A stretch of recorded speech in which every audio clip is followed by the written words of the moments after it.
उमरकोट में डॉक्टर शाहनवाज को जाली पुलिस मुकाबले में कत्ल किया गया। वजीर दाखिला सिंध ज़ियाउल हसन लंजार का वाक़ये के जिम्मेदारों के खिलाफ मुकदमा दर्ज कराने का ऐलान। इंक्वायरी रिपोर्ट वजीर आला को इरसाल।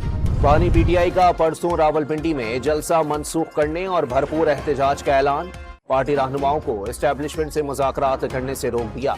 अडियाला जेल में सहाफियों से गुफ्तगू। पीटीआई ने प्रैक्टिस प्रोसीजर सदारती ऑर्डिनेंस सुप्रीम कोर्ट में चैलेंज कर दिया। आईनी दरखास्त में सदारती ऑर्डिनेंस के बाद कमेटी के तमाम फैसले कलअदम करार देने की इस्तदा। मखसूस नशिस्तों पर सुप्रीम कोर्ट ऑर्डर और पार्लियामेंट के मंजूर कानून में किस पर अमल करना होगा। इलेक्शन कमीशन ने वजाहती ऑर्डर से मुताल्लिक सुप्रीम कोर्ट से रहनुमाई तलब कर ली। एलामिया जारी। जस्टिस याहिया अफरीदी की माजरत पर जस्टिस अमीनुद्दीन को जजेस कमेटी में शामिल किया गया।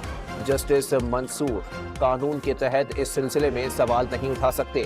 चीफ जस्टिस काजी फाइज ईसा का जवाबी खत। गवर्नर खैबर पख्तूनख्वा का सूबे में अमन व अमान की सूरत हाल पर वजीर आजम को खत लिखने का फैसला।